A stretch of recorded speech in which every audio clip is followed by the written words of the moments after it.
Ok, então vamos lá. Então, nós vamos conversar aqui sobre torque anterior, tá? Vamos fazer uma análise crítica, né? Uma parte teórica e depois uma demonstração prática, como vocês estão vendo aqui na tela aqui, uma demonstração prática, né? da manipulação desse torque aí. Vamos voltar para a cena 1 aqui. Então vamos começar aqui. Vamos lá.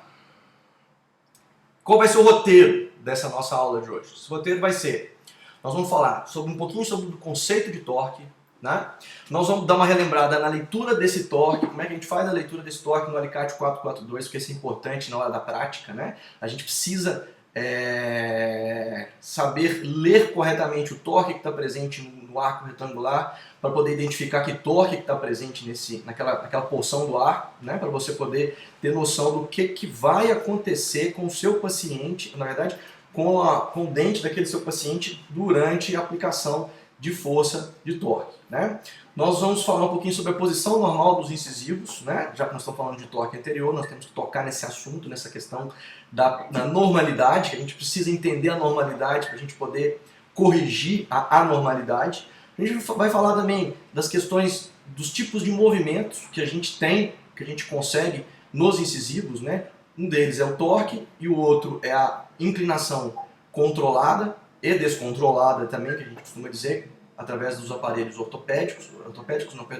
aparelhos removíveis, né? Que fazem o tratamento no início da dentição decídua e mista.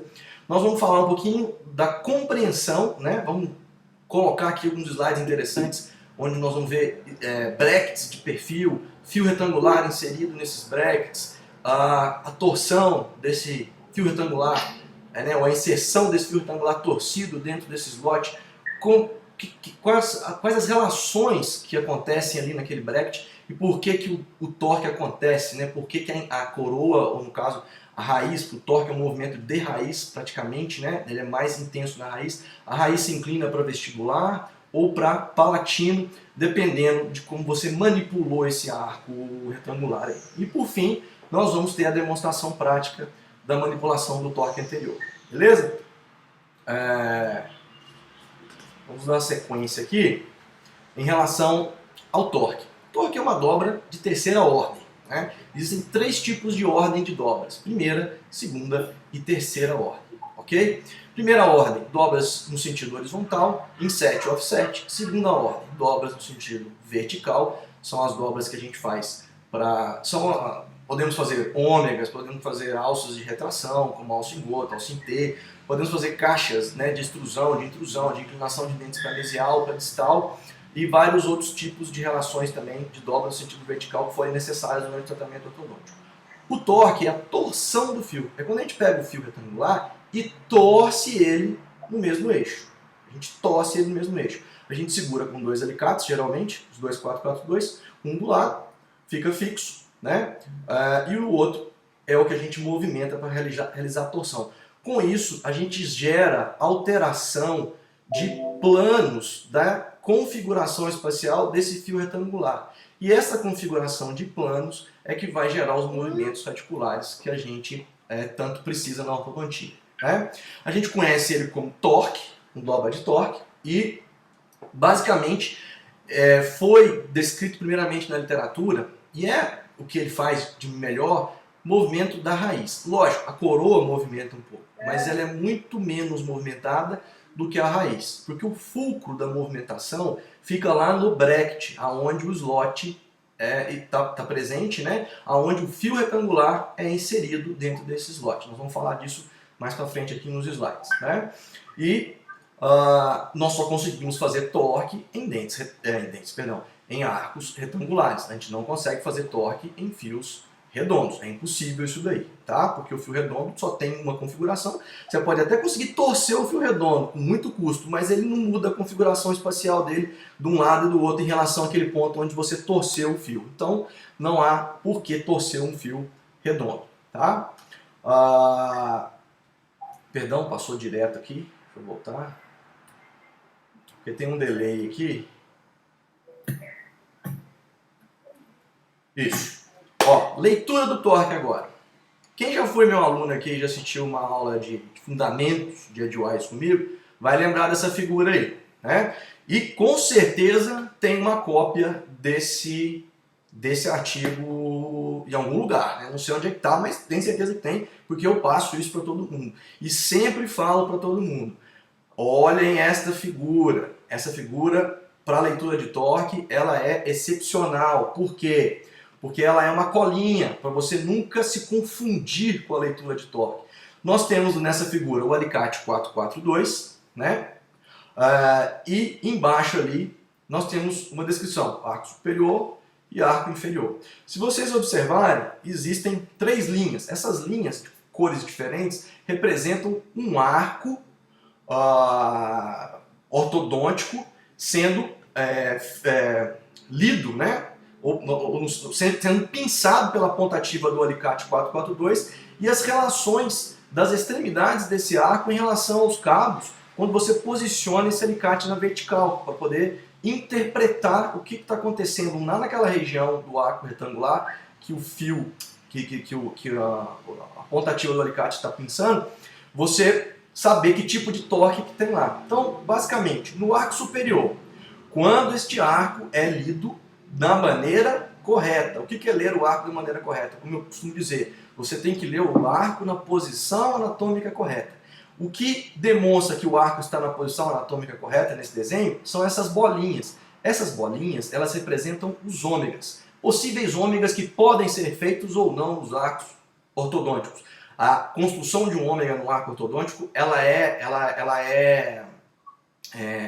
não é obrigatória em todos os arcos, né? Vai depender da necessidade, da mecânica que você está fazendo ali, para você ter uma ideia ali, se você vai fazer ou não esse ômega. Então, se a bolinha está virada para cima, ou seja, para a cervical no arco superior é voltada para cima, significa que esse arco está sendo posicionado da maneira correta para a leitura. Portanto, quando eu pinço lá na região anterior e as extremidades, elas sobem, que é a linha vermelha, nós temos ali a descrição, neste artigo, o vestibular está se referindo à coroa do dente. Podem existir outros artigos que vão se referir à raiz. Ok? Isso é muito importante também. A referência que você está buscando, a informação, você tem que ter noção qual foi a referência utilizada. Se foi para descrever o torque, se foi a coroa ou se foi a raiz. Então, nesse caso, se pinçou um arco superior, foi pinçado numa determinada região, a extremidade subiu em relação ao centro dos cabos, nós temos ali que o arco, que aquela região do arco tem embutida nela torque vestibular de coroa, nesta foto. Ou, está certo também falar assim, torque lingual de raiz. Tá? Torque lingual de raiz. Se você observou a linha amarela, né, como está a linha amarela, a extremidade do arco descendo em relação ao centro dos cabos, quando o alicate estiver na horizontal e de frente para a sua visão, você tem um torque lingual de coroa no arco superior, ok? Ou torque vestibular de raiz, tá? A neutralidade, ela é observada quando você pinça e as extremidades do arco não sobem e não descem, tá?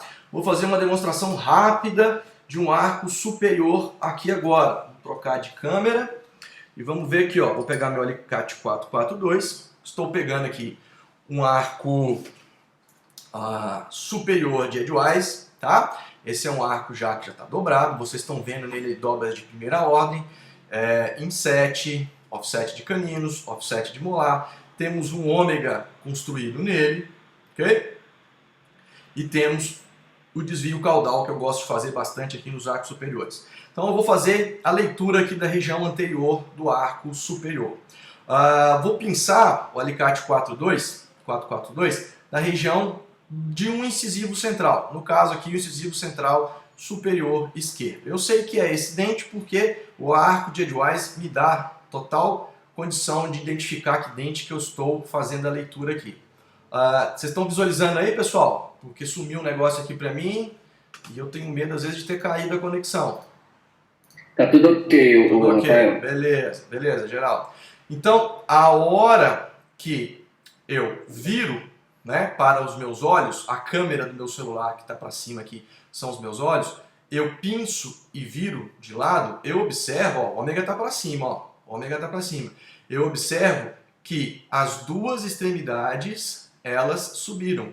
Está me indicando que, como no desenho, para os incisivos superiores, torque vestibular de coroa ou lingual de raiz. Ou seja, né, se o dente está mal posicionado na boca, ao eu inserir este arco ortodôntico tem a capacidade de corrigir a inclinação vestíbulo-palatina do incisivo, caso esteja ruim. Se o incisivo estiver bem posicionado, e se eu tiver conseguido embutir nesse arco o torque que compatibiliza com a posição do dente na boca, este arco não vai agir.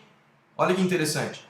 Mesmo tendo torque presente nele. Por quê? Porque o torque presente nele, que é uma dobra, compatibiliza com a posição dele na boca. Ou seja, esta é uma dobra que torna o arco passivo para aquela posição naquele dente, se for congruente com a posição do dente. Perfeito?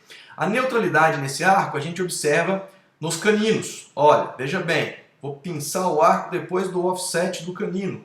Estou pinçando o arco depois do offset do canino. Vou virar para a minha visão, para o nível dos meus olhos. Ok. Quando eu viro de lado, eu observo que a extremidade oposta, né, que é a que ficou maior, veja bem, a gente vai para ler o torque, do canino para trás, a gente sempre tem que usar a extremidade que ficou maior, né? Segurei o arco do lado direito no canino direito. Eu vou usar a extremidade esquerda para ler o torque. Né? Eu viro ela para mim e observo o que eu estou enxergando. Eu observo esta posição aqui, ó, de neutralidade. Se eu pinçar do outro lado, que é o outro canino, eu vou usar agora a extremidade esquerda.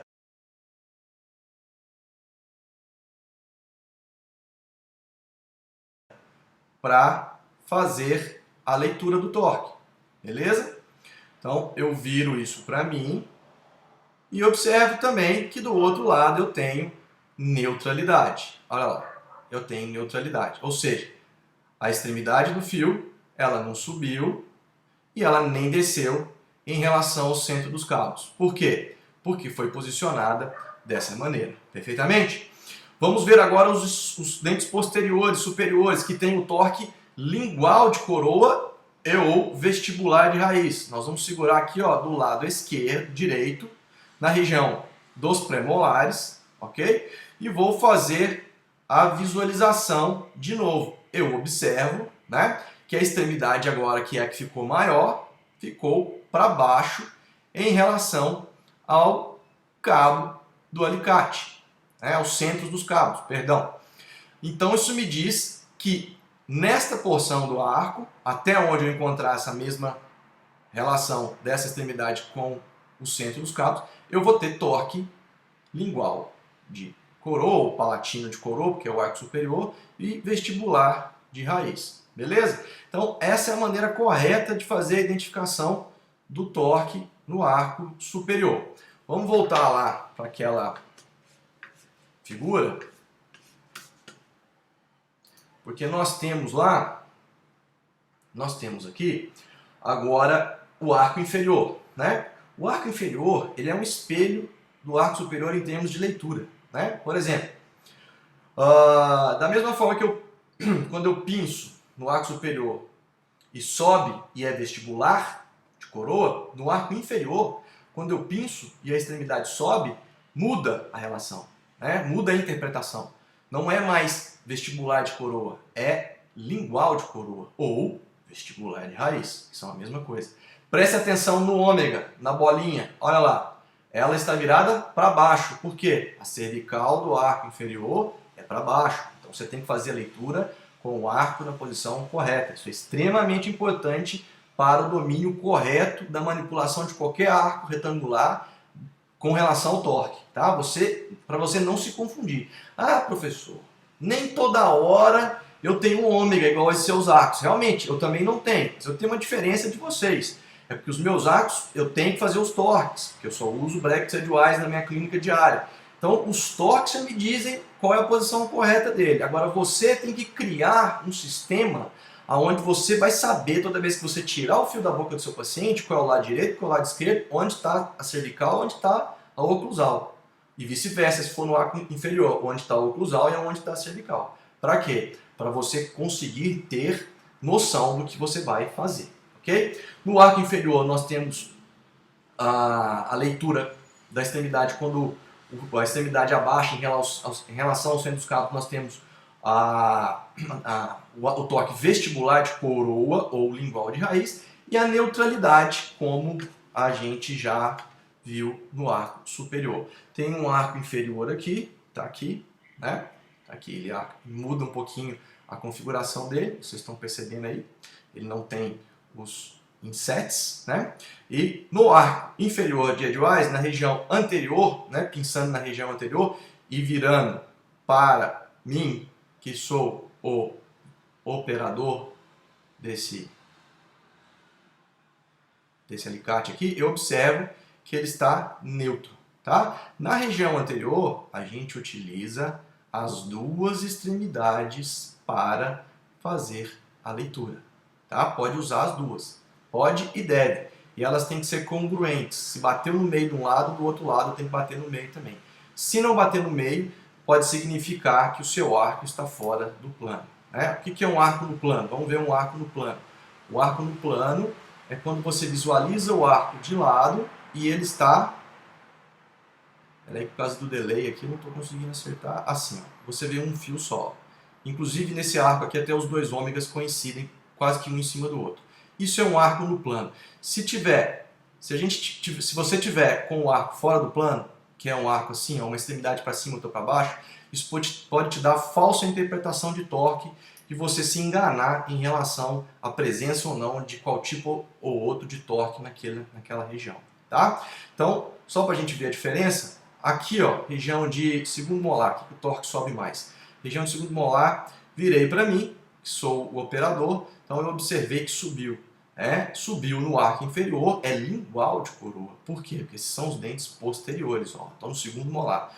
Os dentes, os molares nessa região, né, eles têm uma inclinação da coroa para lingual. Beleza? Então, essa revisão de leitura é muito importante porque depois fica complicado lá na frente se a gente tiver com falha nisso daí. Quem quiser, né, eu posso depois disponibilizar esse artigo aí, não tem problema nenhum, facinho, depois a gente disponibiliza. Perfeito? Então vamos lá, dando sequência aqui. Um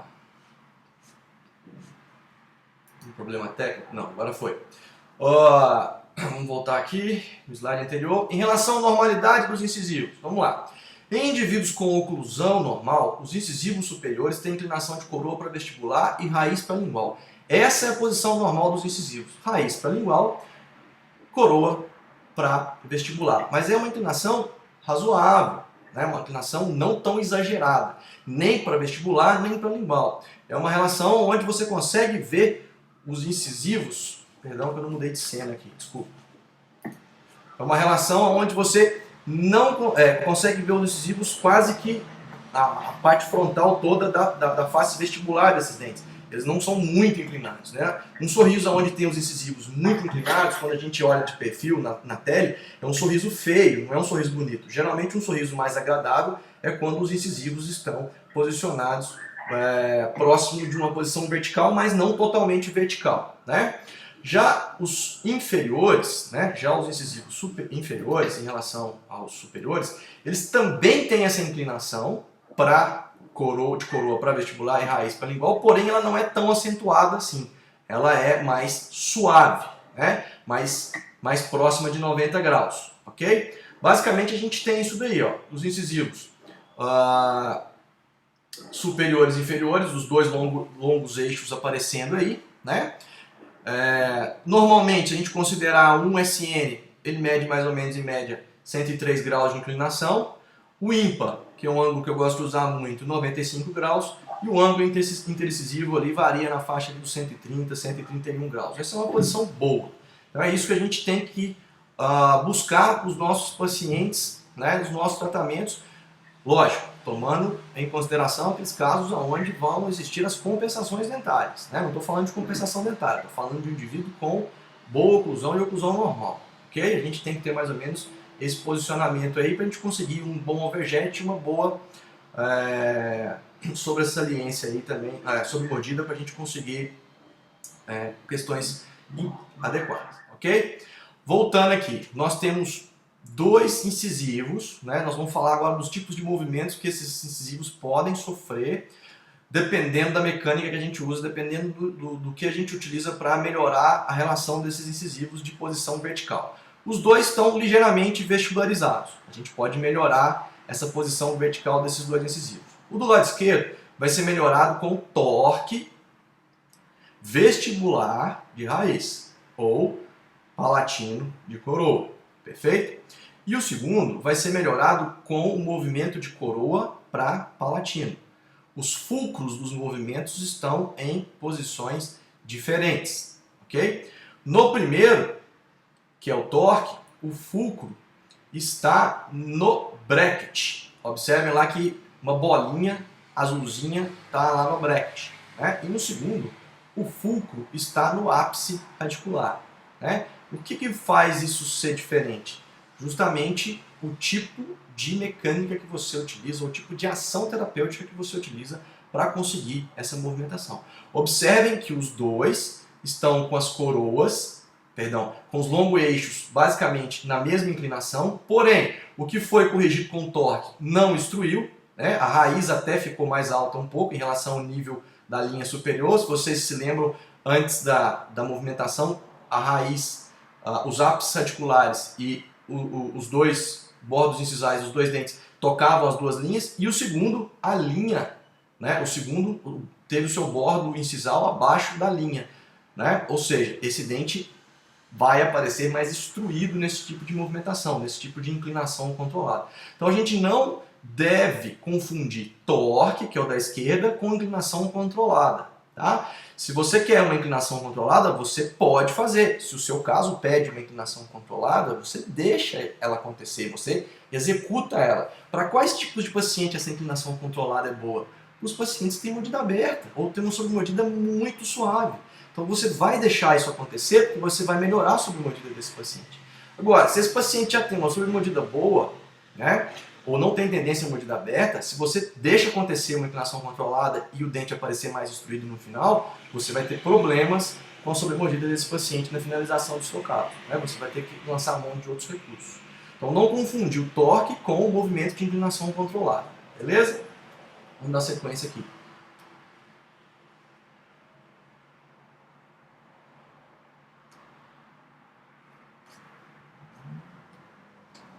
Vou pegar um outro teclado aqui, que esse teclado aqui está muito lento. Ok. Em relação aos incisivos com bom posicionamento, né?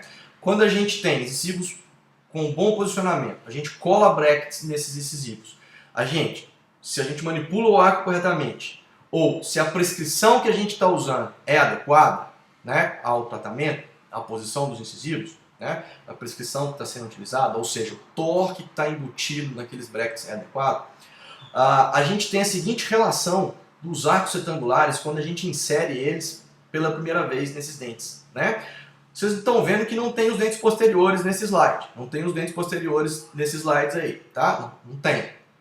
Mas quando a gente insere os arcos retangulares, né, eles vão ter esta relação com os dentes posteriores ou com os brackets dos dentes posteriores. Eles vão passar retos. Eles não vão subir e não vão descer. Eles não vão subir e não vão descer. Nem no arco superior, nem no arco inferior. Por quê? Significa o quê? Significa que se os dentes têm uma boa posição, se eu manipulei o arco da maneira correta, que no caso aqui seria mais para mim, que faço edgewise, ou se você escolheu a prescrição correta para o seu paciente e aquela prescrição coincide com aquela posição dos dentes, a inserção do arco retangular nesses incisivos não vai gerar a movimentação desses dentes, tá?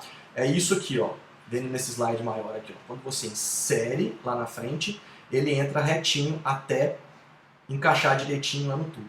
Uma das grandes coisas que acontece na inserção de um arco retangular, né, uma das a primeira coisa que acontece na inserção de um arco retangular na boca de um paciente é que você vai, ou qualquer fio na verdade, você vai, o primeiro lugar que você vai é lá no tubo, lá atrás, no segundo molar, ou se você tiver um tubo no primeiro, né, e depois você tem um tubo no segundo, eu trabalho com um tubo só no segundo molar, mas tem gente que gosta de ter 2 tubos, você vai inserir nesses tubos. Então, se esse arco tiver com algum torque, né, pré-ajustado, ou então o bracket tiver um pré-ajuste, né, você não vai ver a alavanca do torque formando lá atrás, que é o que vai gerar a movimentação do dente aqui na frente, como nós vamos ver nos exemplos a seguir. Vamos lá, vou passar o slide aqui. Ó.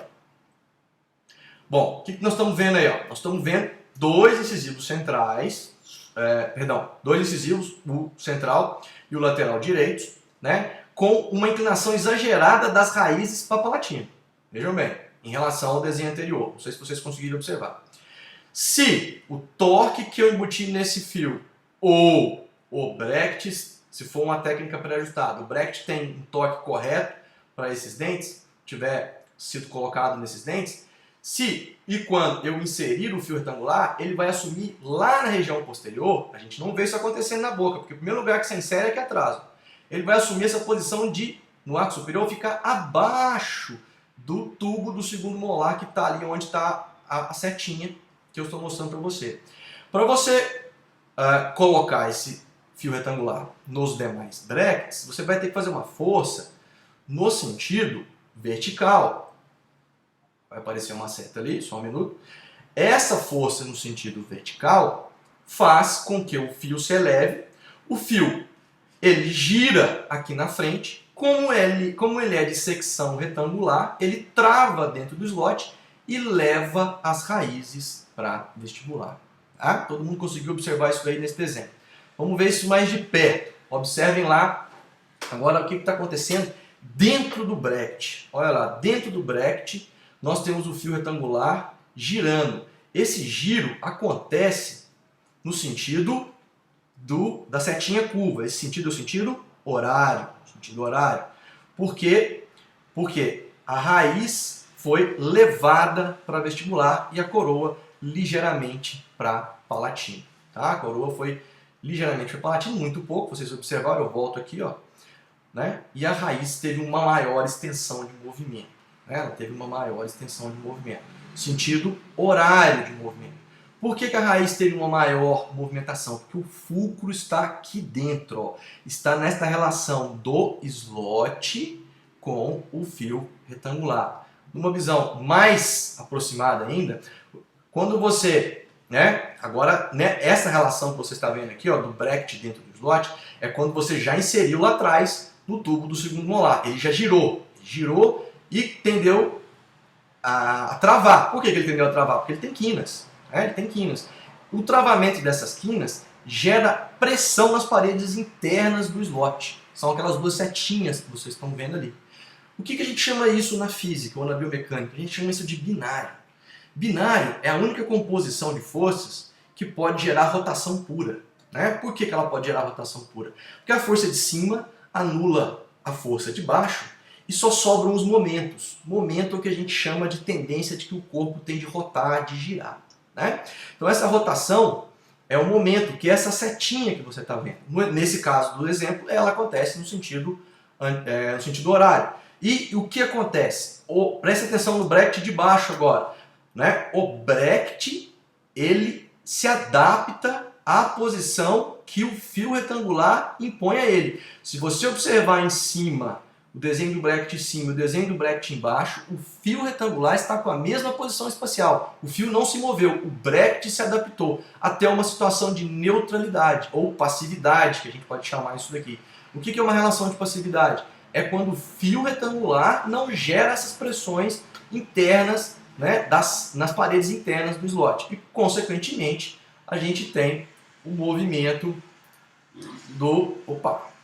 Volto, só um minuto.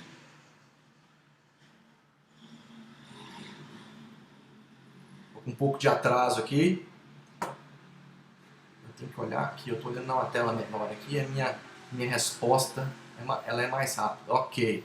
Temos ali então a verticalização do dente às custas da movimentação da raiz para vestibular. Beleza? Esse tipo de movimento né? É o mesmo desse exemplo que nós estamos vendo aí. Ele não exige faz conquistar espaço no arco para ele acontecer, porque ele na verdade vai criar um pouquinho de espaço para você. Preste atenção como os incisivos vão um pouquinho mais para frente quando você faz esse movimento de raiz. Olha lá, né? Como o canino fica bem mais adequado agora nessa relação quando os incisivos estão com essa relação de raiz mais para palatino.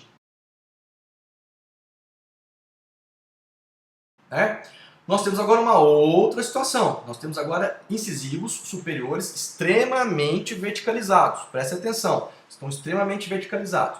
De novo, se a manipulação do ar no quesito torque foi correta e a prescrição que foi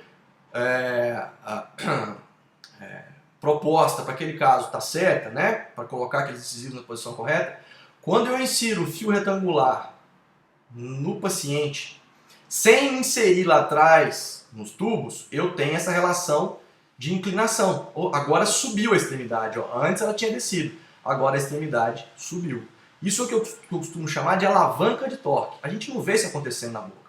Por quê? O primeiro lugar que a gente insere são nos tubos. Então a gente não vê isso acontecendo. Então a gente já vai inserir o fio torcido lá na boca. Ou, né, com pressão, caso o slot tenha a prescrição de torque embutida nele. Então quando eu faço o movimento para baixo, para conseguir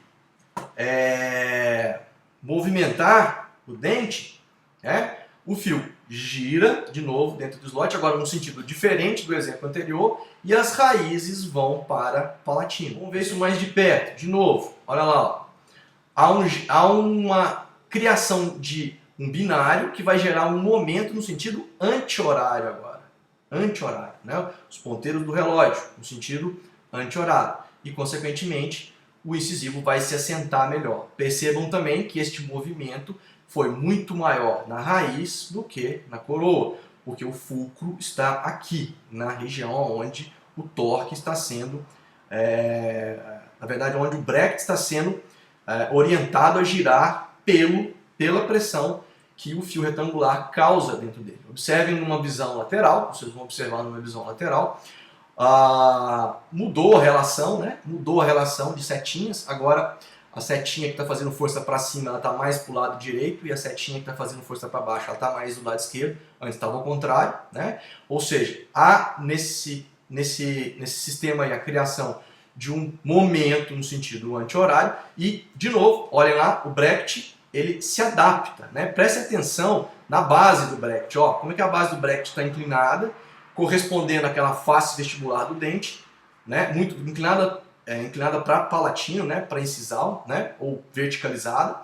E agora, como a base do bracket está mais inclinada para vestibular, considerando que a incisal está aqui onde está a setinha, né? Vendo do exemplo anterior.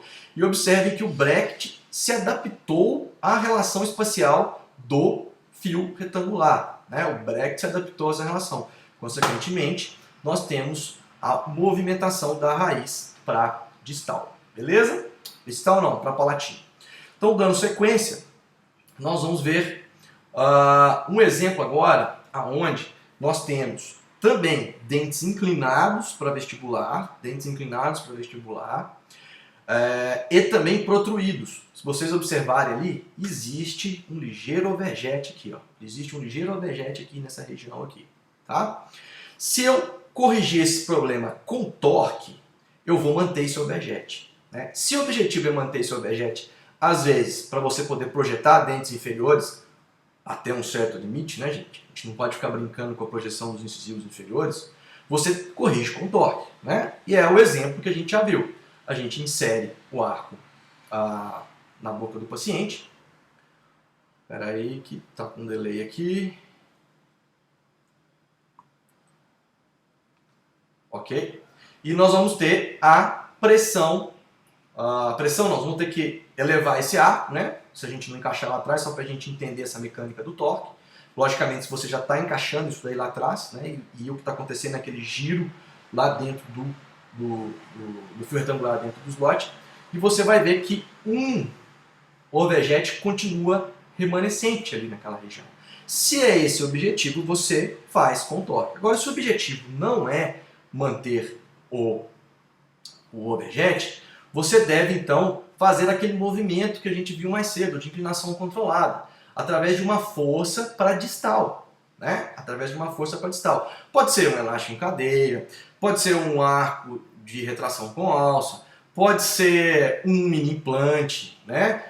Mas o mini implante ele teria uma direção de força um pouco diferente, nós vamos falar disso daqui a pouco aqui, na sequência da aula aqui. Por quê? Porque uma força somente na horizontal, ela vai provocar a verticalização com a diminuição da sobressalência, porém vai aumentar a sobremordida do paciente. Observem lá como a borda incisal está quase batendo no bracket. Se isso é o que você quer, deixa acontecer. Vocês podem observar que eu não animei o fio, para vocês observarem que o fio ficou num nível, que era o nível anterior do que esses dentes estavam, como os slots estão fora do nível desse arco, mais para incisal, o que demonstra que os dentes aparecem mais destruídos. Se esse é o objetivo, você deixa acontecer. Se você não quer perdão, isso não é torque, tá, gente? Isso é inclinação controlada de coroa e também promove verticalização de dente, como vocês estão vendo aí, ok? Mas o efeito é diferente. Se vocês não querem que os dentes extruam, vocês podem adicionar um componente vertical nessa mecânica, né? Aí sim poderia entrar um mini implante, né? A gente poderia fazer uma força com o mini implante numa região mais superior a esses dentes, talvez entre primeiro molar e segundo pré, e fazer uma tração oblíqua. Essa tração oblíqua vai puxar para trás e para cima, né? Consequentemente, você vai ter a verticalização e a manutenção da mordida, da sobremordida no limite que ela já estava anteriormente, ok? Então essa é uma maneira de você controlar, mas isso não é torque. Torque são os exemplos anteriores que a gente viu. E detalhe, como vocês estão vendo nesse exemplo, tem um canino ali, ó.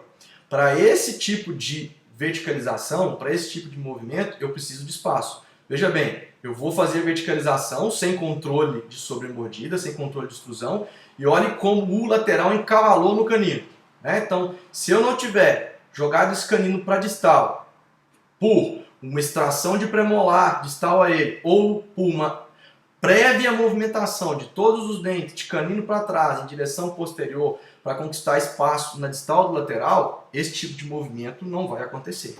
Tá? Agora, o torque aconteceria, como vocês viram nos exemplos anteriores, que a gente viu que não tinha espaço e o torque agindo na raiz, jogando a raiz para o vestibular, você vai ter ali uma melhor colocação desses dentes incisivos e caninos. Tá? Pessoal, todas essas colocações que eu estou fazendo para os incisivos superiores podem ser extrapoladas para os inferiores, mas a gente usa isso mais na rodontia em cima do que embaixo.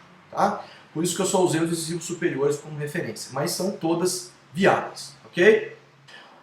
Bom, nós vamos ver duas situações aqui agora. Nós temos duas imagens, né? Uma de um bracket pré-ajustado, do lado esquerdo, onde a gente pode observar que a base desse bracket, ela não é perpendicular à base do fundo do slot, desse mesmo bracket. Ela tem uma ligeira inclinação. Ou seja, existe compensação de torque aqui, ok? Já do outro lado, que a gente tem é o bracket standard, que é o bracket edgewise. Você pode perceber que a base dele, ela é perpendicular, né? Ou ela é paralela, vamos dizer aqui, à base da parte interna do slot, ok? Isso a gente tem que entender. E quando a gente tem incisivos centrais em posição normal, vocês podem observar que o incisivo central, na posição normal, com o bracket pré-ajustado, tem a sua abertura de slot bem virada para frente, certinha, né? Quase praticamente na horizontal. Ou seja, se eu pegar um arco retangular sem torque, sem nenhuma manipulação de torque e encaixar nesse slot, se eu encaixar nesse slot, ele vai encaixar e vai assentar direitinho. Porque lá na base tem essa compensação. E se vocês observarem, no bracket edgewise, a abertura do slot, ela não está 100% virada para frente, ela está ligeiramente inclinada para cima, né? Por quê? Porque não tem essa compensação. Então o slot, ele assume a inclinação da face vestibular do dente. Se a face vestibular do dente é ligeiramente inclinada para cima, a hora que você cola, você põe o slot ali, a abertura dele fica virada para cima ali também. Já do bracket pré-ajustado, você tem ele mais central, mais frontal, na verdade, ok? Então vamos lá. Se eu tenho dentes que estão verticalizados, nós vamos ter a seguinte relação, ó. Dente verticalizado, colado, um bracket pré-ajustado. Dente verticalizado, colado, um bracket edgewise. Já mudou, olha lá. Verticalizado significa o quê? Não está na posição normal. Poderia estar um pouco mais inclinado a coroa para vestibular e a raiz para lingual. Nessa posição verticalizada, o slot do bracket standard fica igual estava o do bracket pré-ajustado. Porém, o dente está em má posição. Isso significa o quê? Se você pega um arco retangular, qualquer que seja a espessura, desde que seja uma espessura relativamente evidente, do 17 para o 25 para cima, né? Lógico que o 17 para o 25 vai gerar menos efeito de torque, porque ele é menos espesso, né? Mas se você pegar um arco retangular sem manipular o torque e inserir num bracket edgewise, você vai verticalizar os incisivos do seu paciente, né?